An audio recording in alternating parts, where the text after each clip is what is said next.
Friends எல்லாரும் எப்படி இருக்கீங்க? இன்னைக்கு நம்ம பதிவுல பார்க்க போறது சமயபுரத்துல நடைபெற்று கொண்டிருக்கும் பச்சை பட்டினி விரதத்தை பற்றியும் அந்த அம்பானை எப்படி நம்ம இந்த காலத்துல வழிபடணும் என்பதை பத்தி தான் இந்த பதிவுல பார்க்க போறோம். வாங்க பார்க்கலாம்.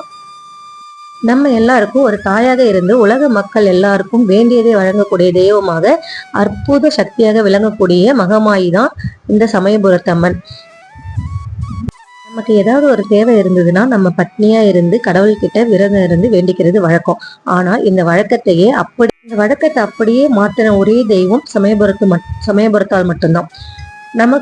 நமக்கு ஏதாவது ஒரு பிரச்சனையிலயோ இல்ல ஏதோ ஒரு கஷ்டம்னா நம்ம பெற்ற தாய் விரதம் இருப்பாங்க நம்மளுக்காக. அதே மாதிரி உலக மக்கள் எல்லாரும் நலன் பெறணும், என் பிள்ளைகளுக்கு எல்லாமே கிடைக்கணும், நோய் நொடியின்றி மன அமைதியோடு வேண்டியதெல்லாம் கிடைக்க நமக்காக விரதம் இருக்கிற அம்மா தான் சமயபுரத்து அம்மா. அதுவும் ஒரு நாள் 2 நாள் இல்லைங்க, 28 நாள் அம்மா நமக்காக நோன்பு இருக்கக்கூடிய காலம்தான் இந்த பச்சை பட்டினி விரதம். பொதுவா கடவுளுக்கு தினமும் நம்ம நெய்வேத்தியம் பண்ணுவாங்க. கோயிலையா இருந்தாலும் சரி, நம்ம வீட்டுல படைக்கிறதா இருந்தாலும் சரி, நெய்வேத்தியம் வச்சுதான் நம்ம பூஜையை பண்ணுவோம். ஆனா இந்த 28 நாட்களுக்கும் இந்த அம்பாளுக்கு நெய்வேத்தியமே கிடையாது. வெறும் துள்ளுமாவும் பழங்களும் மட்டும்தான். இதெல்லாம் இந்த அம்மா நமக்காக இருக்கக்கூடிய விரதம் தான் இந்த பச்சை பட்டினி விரதம்.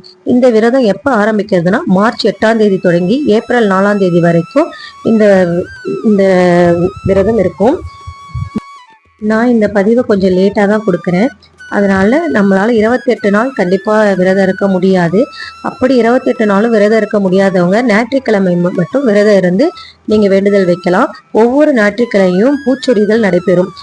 சமயபுரத்துல இது ஒரு பெரிய திருவிழாவாவே கொண்டாடுவாங்க. நேரில் சென்று பார்க்க முடியுன்றவங்க கலந்துக்கோங்க. கண்டிப்பா அம்மாளுடைய அருளை பெறுங்க. முடியாதவங்க வீட்டிலே இருந்து நம்ம விரதம் இருந்து இந்த காலத்துல வழிபடலாம். ரொம்ப விசேஷமான விரதம் இது. இந்த அம்பாளை யாருக்கு தான் பிடிக்காது? சிலர் 28 நாளும் முழுசா விரதம் இருப்பாங்க.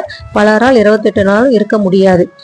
அப்படி பட்டவங்க ஞாயிற்றுக்கிழமை கண்டிப்பா நீங்க விரதம் இருந்து வழிபடலாம்.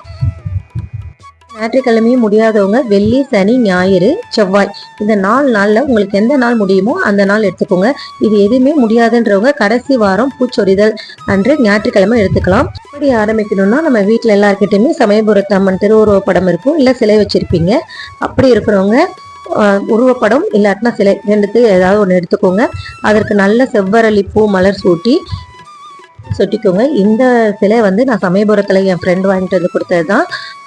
ஒரு மஞ்சள் துணியில 11 ரூபாய் நாணயம் எடுத்து முடிஞ்சுக்கோங்க. அடுத்த ஆண்டு பச்சை பட்டினி விரதத்துக்குள்ள அம்மா எனக்கு இதை கொடுன்னு வேண்டிக்கோங்க. மனதார வேண்டிக்கோங்க. இந்த காசை முடிஞ்சு அம்பாள் படத்துக்கிட்ட வச்சிடுங்க. உடம்புக்கு முடியாதவங்க உங்கள் உடல்நிலைக்கு தகுந்த மாதிரி எடுத்துக்கோங்க. ஒண்ணுமே சமைக்காத ஒரு உணவை தான் எடுத்துக்கணும். பால், பழம் எடுத்துக்கோங்க. ஒரு நாள் விரதம் இருக்கவங்க காலையில ஆரம்பிச்சு மாலை 6 இல்ல 7 மணிக்குள்ள விரதத்தை பூர்த்தி பண்ணிக்கோங்க. அம்பாளுக்கு பூக்களால் அர்ச்சனை பண்ணி வழிபட்டு வரலாம். சமயத்துல காப்பவள் தான் இந்த சமயபுரத்தால். பக்தர்களுக்காக விரதம் இருப்பவள் தான் இந்த சமயபுரத்தால். இவங்களை வேண்டி எல்லா ஆசைகளும் பெறணும்ட்டு நானும் மனதார வேண்டிக்கிறேன். இந்த வீடியோ உங்களுக்கு பிடிச்சிருந்ததுன்னா லைக் பண்ணுங்க, கமெண்ட் பண்ணுங்க, சப்ஸ்கிரைப் பண்ணுங்க. மறுபடியும் ஒரு நல்ல பதிவுல பார்ப்போம்.